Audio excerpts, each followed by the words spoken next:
Bonjour, chers participants à cette formation euh, de l'IDEP et de l'UNECA sur l'impact de la COVID-19 sur les économies des États membres de l'UEMOA. Quels moyens pour améliorer les finances publiques?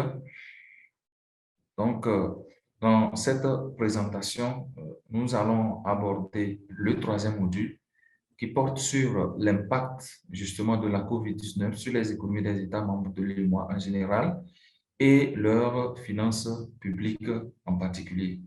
Dans le plan de la présentation, nous allons d'abord introduire donc, le sujet en présentant quelques éléments, quelques statistiques sur la pandémie donc, de la COVID-19. Ensuite, nous allons parler de l'impact de la COVID-19 sur l'économie mondiale et le continent africain. Après, nous allons aborder l'impact donc, de cette pandémie sur les économies des États membres de l'UEMOA. Et après, ensuite, nous allons aborder l'impact de la pandémie sur les finances publiques des États membres de l'UEMOA. Et nous allons terminer par les perspectives mondiales actuelles de reprise avec la pandémie de la COVID-19 au niveau mondial. Avant de l'introduction, donc, le virus responsable de la pandémie à coronavirus, depuis son apparition, n'a cessé de se répandre et d'engendrer des conséquences irréversibles sur la vie socio-économique des pays du monde.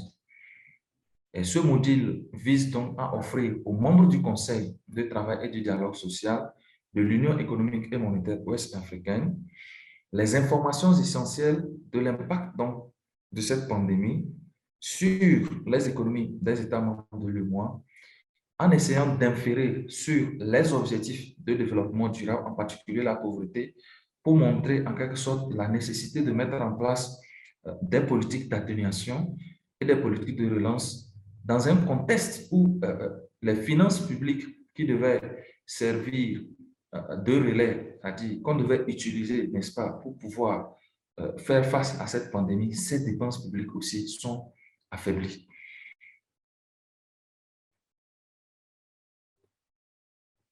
Donc, avant de focaliser notre attention sur l'impact de la pandémie de la COVID sur les économies des États membres de l'UEMOA, il convient d'avoir un aperçu des effets de cette pandémie sur l'économie mondiale en général et sur le continent africain en particulier. Donc, nous abordons donc dans ce module, dans un premier temps, l'impact de la COVID sur l'économie mondiale et le continent africain, l'impact de la COVID sur les pays de l'UEMOA et l'impact de la COVID sur leurs finances publiques. Donc, dans cette première partie, donc, nous allons parler de l'impact de la COVID sur l'économie mondiale et le continent africain. Disons que la crise sanitaire mondiale sans précédent liée à la pandémie de coronavirus a non seulement fait subir au monde entier d'énormes pertes en vies humaines, mais aussi elle a négativement impacté l'économie mondiale selon la Banque mondiale. L'économie mondiale aurait connu une forte récession de moins 4,4% en 2020, beaucoup plus importante que celle qu'elle a connue depuis la crise financière de 2008-2009, selon le Fonds monétaire international. Et aussi, selon les estimations de l'ONU, le monde, à cause de la pandémie, a connu des pertes d'emplois qui sont estimées à 50 millions.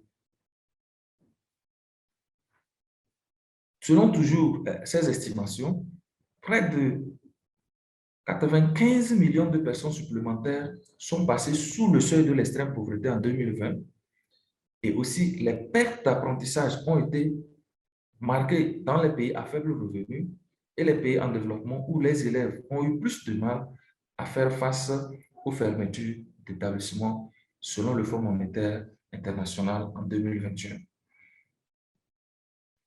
Donc, certains économistes comme Laborde et ses co-auteurs ont montré aussi, à travers la modélisation en équilibre général calculable, que la pandémie de la COVID-19 a plongé 150 millions de personnes dans l'extrême pauvreté et l'insécurité alimentaire en 2020.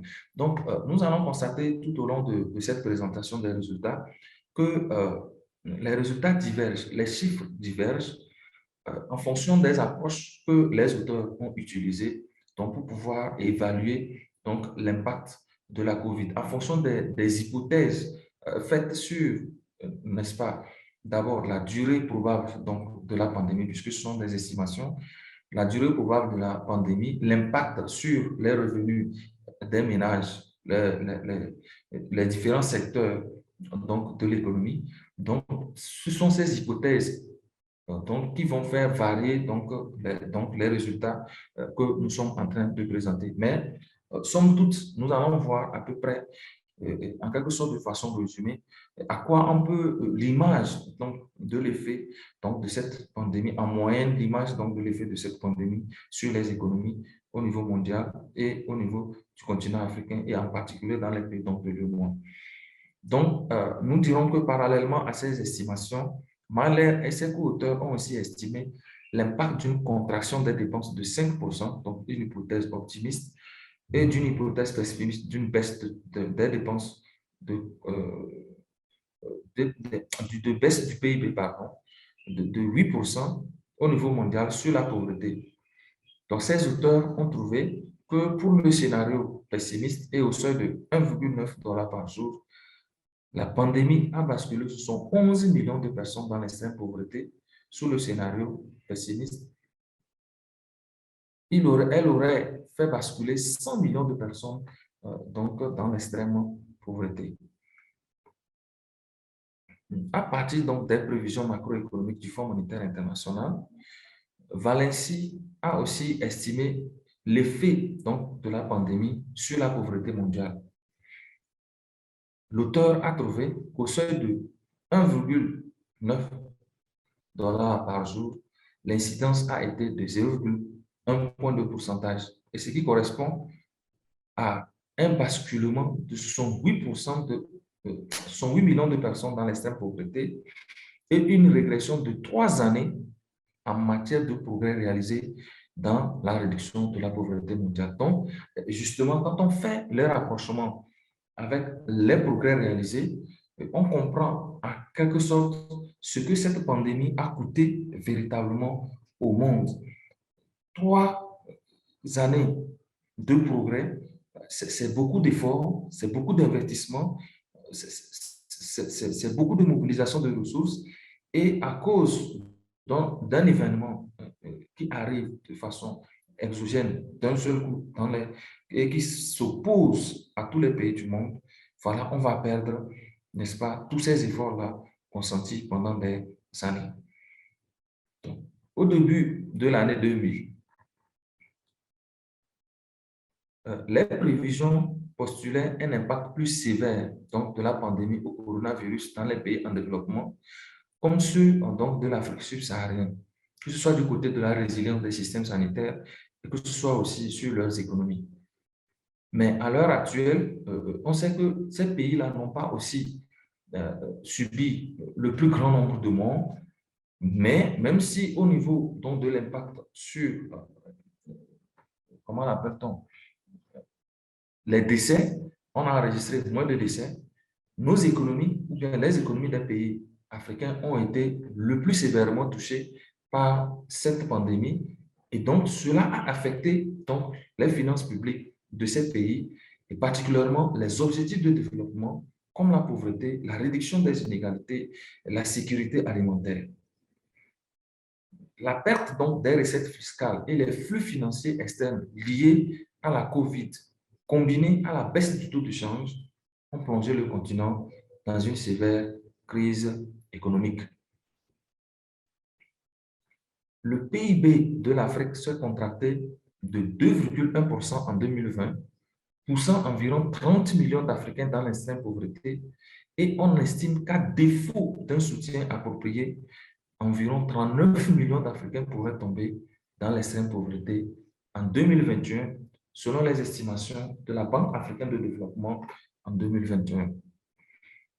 Les estimations de la Commission économique pour l'Afrique ont montré que, dans le meilleur des cas, la croissance moyenne du PIB de l'Afrique pour 2021 aurait diminué de 1,4 point de pourcentage, passant de 3,2 euh, pour la situation avant la pandémie à 1,8. Et cela équivaut à une perte de croissance du PIB de 29 milliards de dollars en 2020. Et dans le pire des scénarios, la croissance pourrait se contracter de 2,6%, se serait contractée, pardon, de 2,6% en 2020, et cela équivaut à une perte de croissance du PIB de 120 milliards de dollars. Quand dans l'Afrique subsaharienne, sa croissance aurait chuté de moins 3,3% en 2020, l'entraînant dans sa première récession économique depuis 25 ans. Donc, depuis presque 3 décennies, l'Afrique n'a pas connu une si grave récession.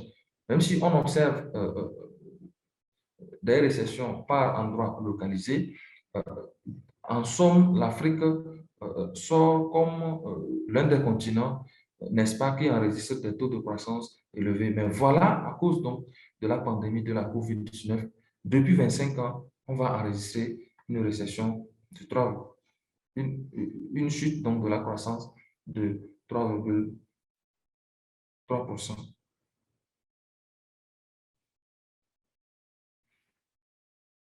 Dioufak et ses co-auteurs ont montré à partir donc du modèle d'équilibre général calculable de la Banque mondiale que la COVID-19 aurait entraîné une baisse du PIB en Afrique subsaharienne entre 5,7% et 7,6%. Elle aurait coûté donc des pertes en termes de PIB entre 145 millions et 189 milliards de dollars selon les estimations de la Banque mondiale. Et selon les estimations de l'Union africaine, près de 20 millions d'emplois, à la fois dans le secteur formel et informel, ont été menacés de destruction en Afrique en 2020 à cause donc de la pandémie de la COVID-19. Le PIB donc de l'Afrique, l'enjeu majeur actuel donc de l'endettement des pays africains, c'est qu'en temps normal, l'endettement devait permettre de financer des activités productives, mais étant donné les circonstances auxquelles les pays font face actuellement, face à la situation donc, de la COVID-19, les pays ont besoin de sources externes de financement pour renforcer leur système de santé précaire et protéger leurs économies contre les effets de la pandémie, tout en préservant les retombées socio-économiques. Malgré ce besoin accru en ressources extérieures, le tiers des pays africains sont sur le point de se retrouver en situation de risque élevé, donc d'endettement.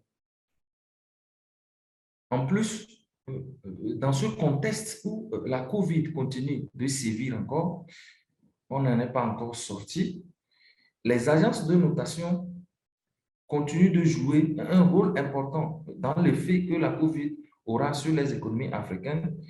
Et de nombreux pays africains ont déjà commencé par se voir attribuer des cotes dégradantes. Et donc, quand au niveau donc, des agences de notation, on vous attribue une cote dégradante, cela voudrait dire que cela limite en quelque sorte votre capacité d'endettement.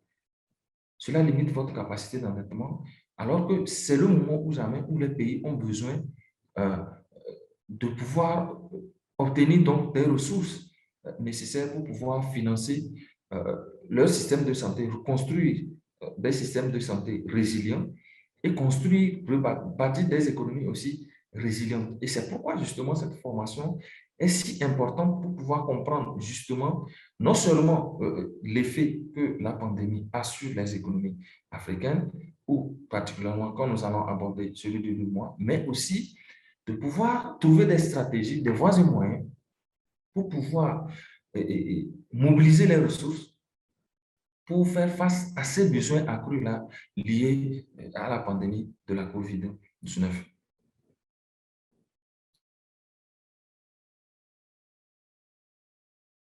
Nous abordons donc la deuxième partie sur les économies des États membres de l'UEMOA. Au niveau donc de l'UEMOA, les principaux canaux par lesquels la COVID aurait affecté négativement les économies de l'UEMOA sont ceux du commerce, des flux financiers et puis du tourisme. Parce que, pourquoi du commerce? Parce que les pays de l'UEMOA sont fortement dépendants des exportations des produits agricoles et des produits intermédiaires. Ainsi, la COVID ayant réduit, n'est-ce pas, les échanges donc, entre ces pays et donc le reste du monde, cela a eu des effets sur ces pays, donc des effets négatifs bien sûr sur ces pays, parce que les pays qui ont été véritablement justement affectés par la pandémie et qui constituent les principaux partenaires donc, des pays de l'UEMOA, c'est les pays comme la Chine, les États-Unis et puis l'Union européenne. Donc, quand ces pays-là subissent sérieusement donc, les effets de la pandémie et l'activité économique se ralentit dans ces pays, naturellement, cela va exercer, n'est-ce pas, des effets, cela aura des répercussions sur les économies des pays qui exportent, n'est-ce pas, dans ces pays-là. Au niveau donc des flux financiers, les flux financiers comme les investissements directs étrangers, l'aide publique au développement et les envois des fonds de migrants vers le moins, eux aussi ont connu une baisse à cause donc de la pandémie. Quant au tourisme, les mesures restrictives prises par le gouvernement pour limiter la propagation de la pandémie, en particulier les fermetures de frontières terrestres et aériennes, ont sévèrement frappé, n'est-ce pas, le secteur touristique, pourvoyeur d'emplois, pourvoyeur générateur de revenus dans nombre de pays, donc de l'UEMOA. Au niveau sectoriel, malgré que la valeur ajoutée du secteur primaire ait connu un accroissement de 3,1% au deuxième trimestre de l'année 2020, la production céréalière, qui constitue l'activité principale des populations rurales pauvres, a connu une baisse de 1,9. Et quant au secteur secondaire, il a connu une régression de 3,6 points en termes réels au deuxième trimestre du fait de la pandémie et est lié à la hausse des annulations de commandes, à la dégradation de la situation de trésorerie des entreprises et à la suspension de plusieurs chantiers de bâtiments et travaux publics. Enfin, le secteur tertiaire aussi a enregistré une baisse de la vente des produits alimentaires et des boissons de 25% environ et celle du textile et d'habillement de 27% environ, selon une enquête réalisée au niveau donc de l'UEMOA en 2020. Le secteur des services donc, apparaît le plus négativement touché par la COVID dans l'UEMOA du fait de la fermeture des centres touristiques, des hôtels et restaurants, des agences de voyage et des écoles pour limiter la propagation donc, de la pandémie. Les entreprises du secteur des services ont aussi estimé une baisse de leur chiffre d'affaires de moitié et un report, voire une annulation de leurs investissements prévus en 2020. Au niveau du commerce, le secteur informel en particulier, le commerce des produits frais, le commerce des détails et de demi-gros a été le plus affecté par la pandémie de la COVID-19. Le secteur informel en particulier a subi les effets d'une baisse de l'offre et de la demande du fait du ralentissement de l'activité économique liée aux mesures barrières prises par le gouvernement. Donc, les acteurs donc, du secteur informel estiment avoir perdu entre 25 et 50% de leur chiffre d'affaires à raison des fermetures de marchés et des couvre-feux. Un autre élément aussi, c'est les mesures de distanciation sociale donc, qui sont susceptibles d'engendrer des conséquences dévastatrices sur les travailleurs du secteur informel et ceux employés dans les petites entreprises qui n'ont pas de moyens de surmonter les mesures de confinement sans subir des pertes énormes. Donc, les agents économiques particulièrement qui travaillent dans le secteur informel, c'est des gens qui travaillent jour le jour et donc ils tirent leur pain dans les entrepôts, dans les centres commerciaux, ainsi de suite. Et donc, quand ils ne peuvent pas, on est dans une situation de distanciation sociale, cela ne peut qu'affecter négativement leurs activités. La majeure partie donc, de la population de l'UEMOA étant fortement dépendante du secteur commercial, constitué de 15% des acteurs du secteur informel, ces personnes estiment avoir perdu entre 25 et 50% donc, de leur chiffre d'affaires. Un autre canal par lequel les importants, par lequel pardon, la COVID a impacté négativement le revenu des ménages, c'est celui du marché du travail. Selon les estimations de l'International Labour Organization, les pertes d'emplois dans le monde liées à la pandémie de la COVID-19 pourraient tourner autour de 300 millions et plus de 1,6 milliard de travailleurs dans le secteur informel courent le risque de perte de leurs moyens de subsistance. Dans le mois, les fermetures des centres touristiques, des hôtels et restaurants, des agences de voyage, des écoles pour protéger les populations auraient entraîné des pertes d'emplois estimées à 20%. Et les revenus des ménages ont par conséquent chuté du fait de la baisse de la demande de la main-d'œuvre. Et les ménages pauvres auraient été les plus touchés par la pandémie, étant donné que la plupart de ces derniers sont employés dans le secteur agricole et les services exigeant une main-d'œuvre non qualifiée.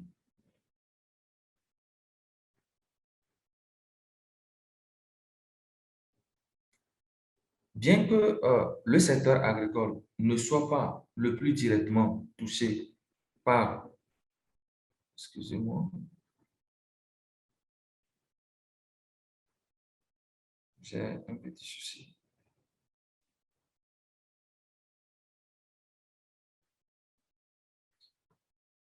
Bien que donc le secteur agricole ne soit pas le plus directement touché par la COVID-19, l'agro-industrie, 77% donc, euh, des interviewés au niveau de l'enquête qui a été réalisée au sein de l'UEMOA pour voir l'effet de la pandémie de la pandémie de la COVID-19 sur les ménages et les entreprises. Les entreprises qui ont été interviewées sont 17%. Donc, ces entreprises ont estimé que le secteur donc, de l'agro-industrie a été un secteur qui a été négativement impacté. L'artisanat qui occupe une place importante dans l'emploi des jeunes dans le monde aussi a subi des pertes énormes d'emplois de 17% et des pertes de chiffre d'affaires qui vont entre 25 et 50%. Donc, l'enjeu, c'est que quand nous présentons ces différents éléments, c'est l'inférence donc de ces différents éléments-là, de la baisse de l'activité, de la faible demande de l'emploi, l'impact de tous ces éléments-là sur le revenu des agents économiques.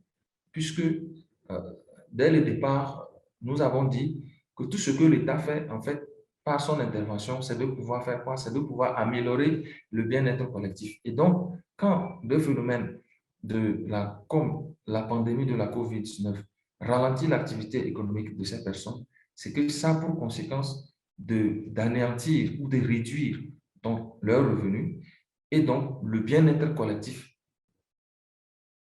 Donc, cette perte de revenus donc, au niveau des ménages et des entreprises n'est pas restée sans conséquence sur l'atteinte des objectifs de développement durable, comme l'élimination de la pauvreté sous toutes ses formes dans le mois d'ici 2030.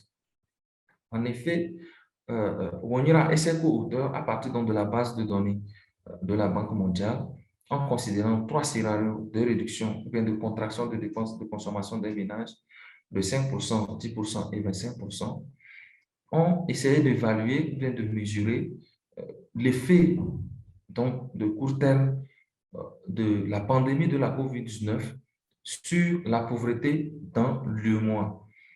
Donc, ces auteurs ont trouvé que la pandémie de la COVID-19 aurait engendré une augmentation de l'incidence de la pauvreté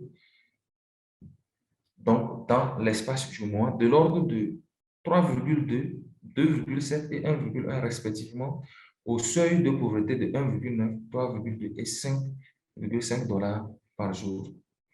Et cette augmentation de l'incidence de la pauvreté pourrait s'établir entre 3,7 et 9,7, 9,8% pour une contraction des dépenses de consommation des ménages de 15% et entre 3,7 et 17,3 pour une contraction des dépenses des ménages de 25%. Ainsi, l'enjeu même donc ici, c'est que la dynamique de réduction de la pauvreté qui a été observée dans ces pays depuis les années donc 2000, donc nous reviendrons en détail sur ces résultats donc dans une session pratique sur l'analyse qui a été faite, comment on l'appelle, donc sur l'impact donc de la pandémie de la COVID-19 sur les pays, sur la pauvreté dans l'espace humain, donc sur le revenu des ménages pardon, et la pauvreté. Nous reviendrons sur ces aspects dans une session pratique. Mais pour le moment, ce que nous devons retenir, c'est que la dynamique de réduction de la pauvreté qui a été observée depuis les années 2000, donc dans ces pays, risque d'être ébranlée. Donc, il y avait déjà une dynamique qui est mise en place. Les pays sont en train de faire des efforts pour réduire la pauvreté d'année en année.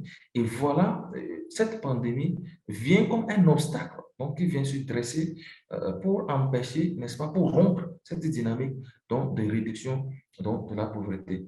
En effet, comparativement à la situation de 2008, le nombre de nouveaux pauvres dans le mois pourrait s'établir entre 4 et 21 millions au seuil de pauvreté de 1,9 $. Et cette situation qui constitue une véritable menace à l'élimination de la pauvreté dans le mois d'ici 2030 est beaucoup plus accentuée dans certains pays comme le Sénégal, la Côte d'Ivoire et puis le Bénin. Enfin, cette perte de revenus au niveau des ménages et des entreprises constitue aussi un manque à gagner pour le gouvernement dans sa collecte des recettes fiscales. Parce que les recettes fiscales que l'État collecte, ces recettes-là proviennent donc du contribuable. Donc, des deux côtés, n'est-ce pas, des finances publiques, donc que ce soit du côté donc, des dépenses, c'est-à-dire que la pandémie a eu des répercussions sur la capacité des États à mobiliser les ressources. D'un autre côté aussi, la pandémie a eu des effets sur les variables sur lesquelles l'État pouvait agir pour pouvoir mobiliser les ressources au niveau interne, c'est-à-dire les contribuables qui sont les ménages et les entreprises. Donc, du coup, c'est vraiment une situation critique et donc, ça nécessite que des mesures urgentes soient prises, non seulement pour atténuer, mais pour prendre justement ces mesures urgentes, il faut pouvoir trouver des voies et moyens à cet effet-là. Donc, si l'effet de la pandémie sur le revenu des ménages et des entreprises constitue, n'est-ce pas, un manque à gagner, nécessairement, cette pandémie aurait essoufflé donc, les dépenses publiques, les finances publiques, pardon, donc, des pays de l'UEMOA qui se retrouvaient déjà, dont certains se retrouvaient déjà dans une situation d'endettement élevé. Donc, ce qui nous amène directement à la troisième partie donc, de cette présentation de l'impact de la COVID dans l'UEMOA, en se focalisant ici sur les finances publiques des États membres de l'UEMOA. Notons à ce niveau que durant ces 2 dernières décennies, les pays africains, dans leur globalité, ont fait d'énormes progrès en matière de mobilisation des ressources domestiques pour financer les objectifs de développement durable. Mais malgré ces réformes fiscales entreprises depuis les années 2000, les recettes fiscales demeurent faibles. Donc, comparé au potentiel que le continent a à pouvoir mobiliser donc les recettes fiscales. Donc, nous revenons sur ces aspects beaucoup plus en détail lorsque nous aborderons les stratégies de mobilisation donc, de ressources. Or, l'amélioration de l'efficience et de l'efficacité dans la mobilisation des ressources domestiques devait permettre d'accroître les marges de manœuvre et donc de réduire de façon substantielle le gap de financement. Donc, à ce que s'il y avait une grande efficacité et une grande efficience dans la mobilisation des ressources domestiques dans ces pays, cela devrait permettre à ces pays d'engranger des ressources au niveau intérieur et de ne pas être obligés donc d'aller s'endetter et de se retrouver en quelque sorte dans une situation d'insolvabilité ou bien d'insoutenabilité donc de leur dette. Selon deux documents de rapport de la Commission économique africaine qui retrace le profil socio-économique de l'Afrique de l'Ouest, de la 23e session du comité intergouvernemental de hauts fonctionnaires et experts, en Afrique de l'Ouest, de façon générale, la mobilisation totale des ressources budgétaires est plus faible comparée à l'Afrique dans son ensemble. Et cette mobilisation est de 10% en Afrique de l'Ouest en 2019, comparé à 17% en Afrique de l'Ouest, pardon, au niveau de l'Afrique dans son ensemble. Toutefois, même si ce taux est de 18% dans l'UEMOA, certains pays comme la Guinée sont autour de 15% et le Burkina est autour de 21%. Donc, cela montre que ce n'est pas tous les pays qui sont au-dessus de la moyenne africaine au sein de l'espace UEMOA. De même, les niveaux de mobilisation des recettes fiscales sont également relativement faibles dans la sous-région, moins de 10% du PIB, alors qu'il atteint environ 18% du PIB pour l'ensemble de l'Afrique.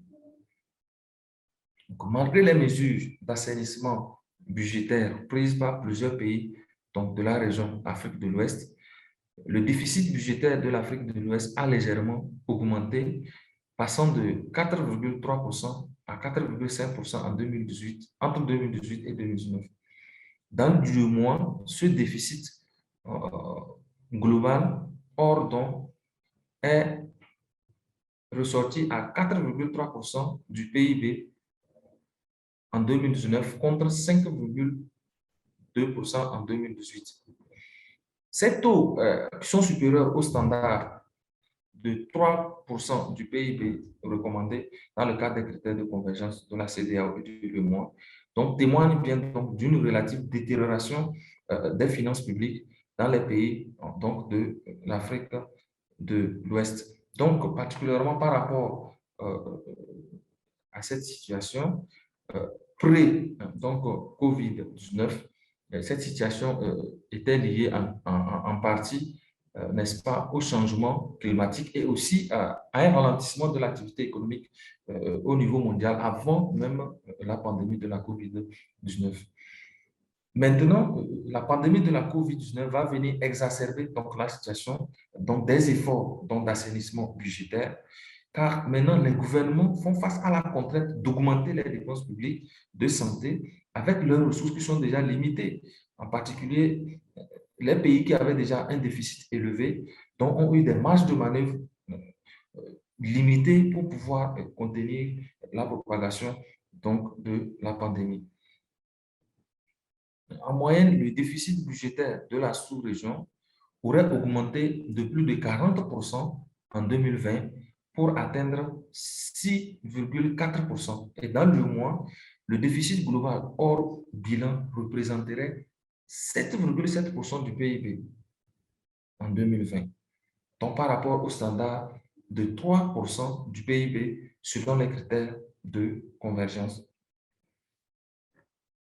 Par exemple, quand nous prenons par exemple le cas du Togo, à l'exception des autres pays qui avaient constaté en 2019 une détérioration de leurs finances publiques, le Togo avait enregistré un solde positif en 2019. Mais avec la pandémie de la COVID-19, son déficit budgétaire a été le plus élevé en 2020 avec une hausse de 6 points de pourcentage passant de 2,1% à moins 4,1%. Donc, cette tendance à la hausse des déficits a été observée dans les autres pays de l'UEMOA en 2020, en particulier au Mali, où le déficit a augmenté de 3%, à l'exception, bien sûr, de la Guinée dans l'ensemble de l'UEMOA.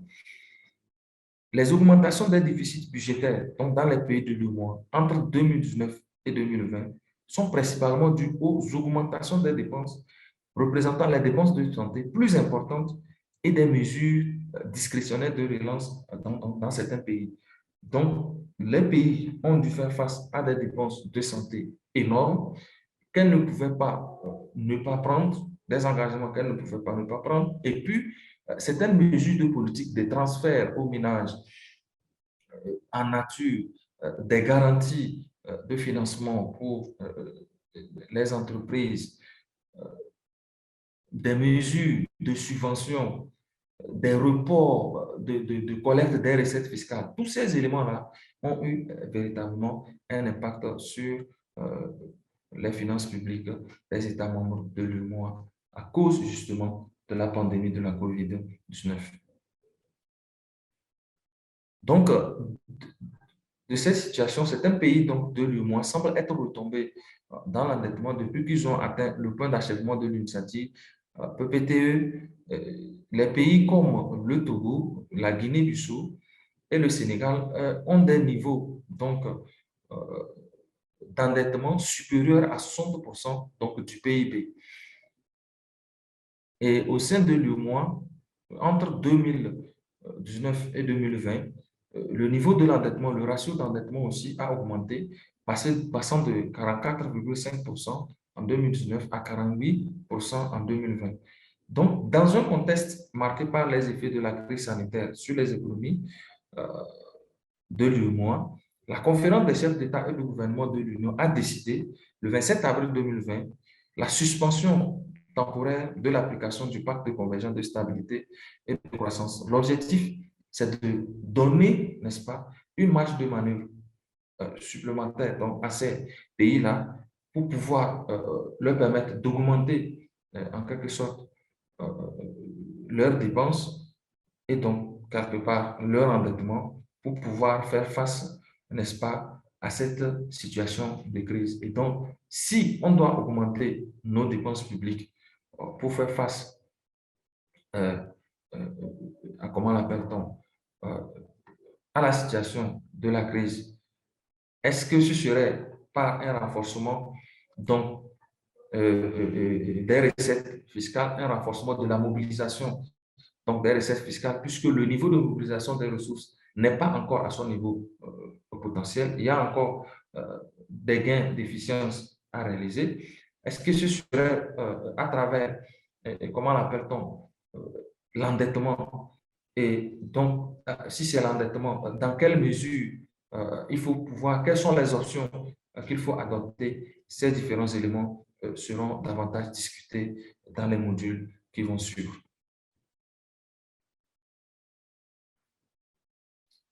Maintenant, les perspectives mondiales de la reprise. Et justement, ces perspectives mondiales de la reprise sont importantes dans la mesure où on doit voir à peu près comment est-ce que la situation de la pandémie et ses effets continuent soit de perturber ou non la situation de l'État et dans quelle situation exactement les pays en développement, particulièrement ceux de l'UEMOA, se trouvent et quelles seront les alternatives pour pouvoir sortir donc, de cette pandémie. Justement, au niveau donc, de cette perspective mondiale de reprise, selon les économistes de la Banque mondiale, Gilles et Nissio, en 2021, euh, ces économistes montrent que la croissance mondiale est en train de s'envoler de nouveau, un an seulement après que la pandémie ait déclenché la récession la plus grave depuis la Seconde Guerre mondiale. Et selon ces auteurs, cette année 2021 sera probablement marquée par la plus forte reprise à l'issue d'une récession observée depuis 80 ans, puisque le PIB mondial devrait croître de 5,6% en 2021. Le taux de croissance des pays avancés atteindra probablement 5,4%, soit un niveau sans précédent depuis près de 50 ans grâce à la rapidité des mesures de vaccination et un soutien exceptionnel apporté par les politiques budgétaires et monétaires depuis le début de la pandémie. Le revenu par habitant retrouvera en 2022 le niveau qu'il aurait avant cette dernière dans presque tous les pays avancés. Le dommage provoqué par la pandémie sont à l'évidence rapidement réparés dans certains pays du monde.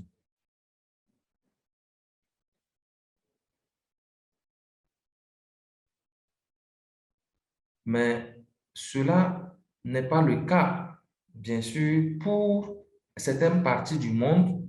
Certaines parties du monde ne connaîtront pas justement cette reprise que, comment l'appelle-t-on, les pays avancés, avec leurs mesures de relance et leurs et le processus, l'accélération du processus de vaccination, euh, le cours que ça a pris dans ces pays leur a permis de pouvoir retrouver la reprise déjà en 2021. En particulier, les 15 pays admissibles à emprunter à l'Association internationale de développement, qui sont les pays les plus pauvres du monde et qui comptent environ la moitié des habitants de la planète, ayant moins d'1 dollar par jour, ne pourront pas justement bénéficier donc de cette reprise. Pour eux, il n'existe aucun signe de reprise mondiale et en 2021, leur taux de croissance sera plus faible plus que depuis 20 ans, donc en faisant abstraction donc, de l'année 2021 qui a été la période la plus grave, et ce qui aura pour effet d'éliminer des progrès accomplis dans le cadre de la lutte contre la pauvreté des années durant. Pour eux, les dommages ne seront pas rapidement réparés et en 2030, un quart de leurs habitants se trouveront toujours en dessous du seuil de pauvreté internationale. Voilà encore les enjeux. Donc, au niveau des perspectives de reprise, dans les pays pauvres, comme ceux donc, de l'UEMOA qui font l'objet de notre étude dans le cadre de cette formation, il n'y a pas encore tout de suite, selon ces économistes donc, de la Banque mondiale, de grands signes de reprise. Et donc, des mesures urgentes s'imposent. Et ces mesures urgentes des États devant passer par les finances publiques, il faut donc un moyen de pouvoir mobiliser les ressources internes et aussi d'accroître les capacités d'endettement pour pouvoir faire face à cette situation de la pandémie de la COVID-19.